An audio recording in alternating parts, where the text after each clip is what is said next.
Tessa, thank you very much for inviting us here today to your beautiful gardens. Can you give us a bit of insight about the history of the gardens? Yes, I mean, we're delighted that you're here, and I can certainly tell you it all happened by accident, actually. In 1971, we got particulars when we were farming in Herefordshire, and the office for this place had to be in actually within 2 days, and so we put a bid in for a very tiny bit of money, and the next thing we owned 103 acres of Galloway. 103 acres. Have you landscaped all of that? Well, it was just when we arrived, it was, well, actually, when we first saw it, it was just bracken and gorse and lots of pheasants hopping about, because it was Sir Charles Cooper's shoot here. And my husband was absolutely delighted with that. And it wasn't until our second visit we found out that we owned a ruined farmhouse, and so that's how it really all started. So you restored the farmhouse? We had to make the ruin into a house and try and do it from Herefordshire, which was quite tricky really. But we built the house, and then the garden started really and grew like topsy from the back of the house, and gradually grew out and grew upwards.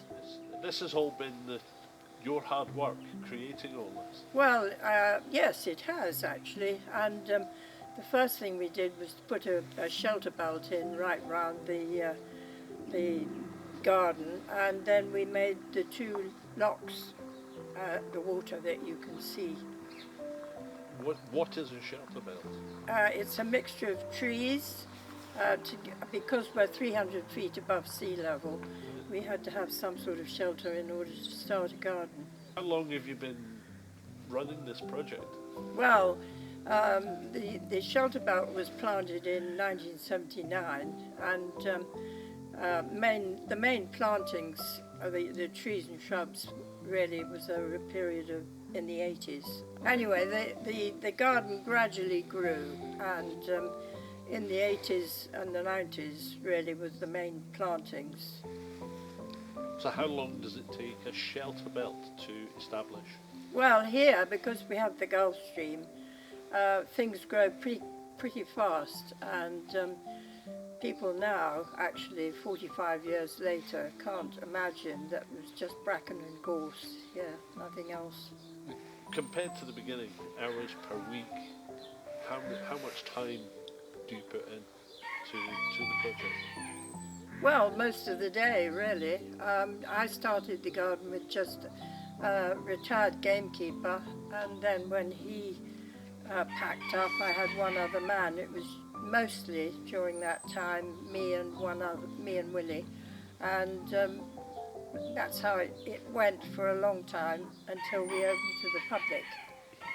And when did you open to the public?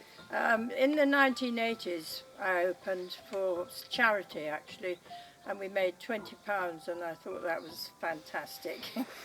Can you tell me how many staff you have now? We have 2 in the garden and 3 in the tea room. And the tea room actually is seasonal, so mainly 2. When you say seasonal, when is the tea room open from to? The tea room's open from April to the end of September. And then the garden is open all the year, actually. That's a fantastic story. Would you mind showing me some of the highlights of the gardens?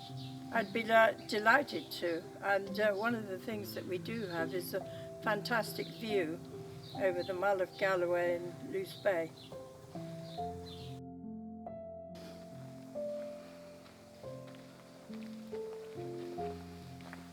I'd like to introduce you to my husband Ian. Hello Ian. Hi, nice to meet you. Tess, this is a particularly stunning example of the shrub. Can you tell me what it is, please? Yes, this is another hydrangea. It's Hydrangea serrata diadem. The serrata part of that refers to the toothing that is on the edge of the foliage. It's called serrate, so serrata.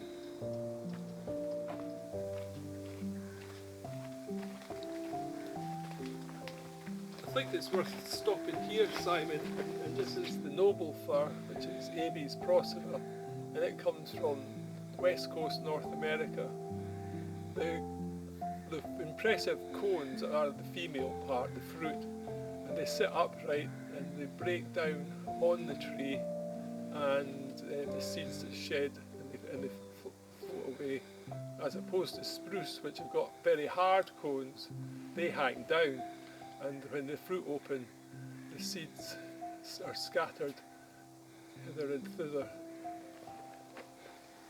I think you should have a look at this, Simon, because it's you might think it's just an ordinary holly with odd berries. What can you tell me about it?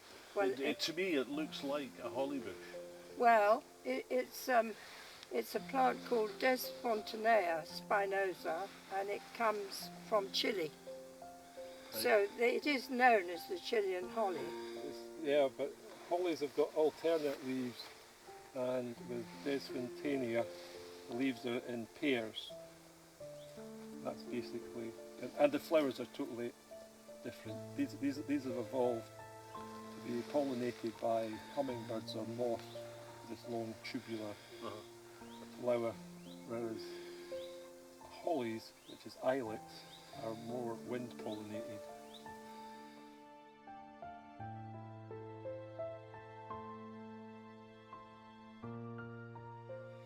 Well, we are talking about The pig. the hog, of course.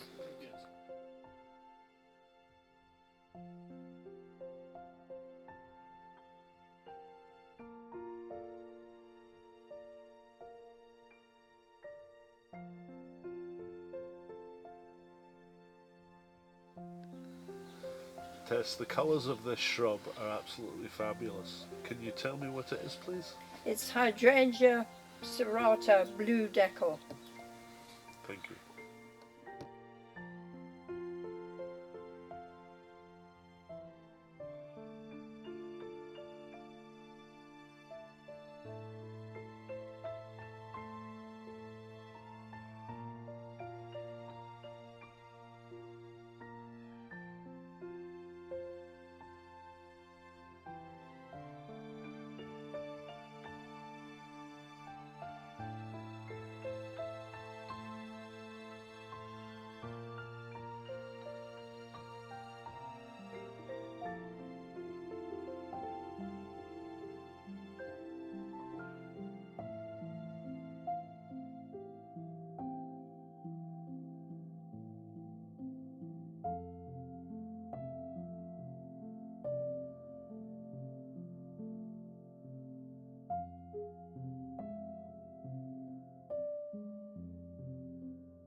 Tessa, Ian, it's been a fantastic day. It's been very interesting. Thank you very much for inviting me. It's delightful to have you. It's been excellent, thank you.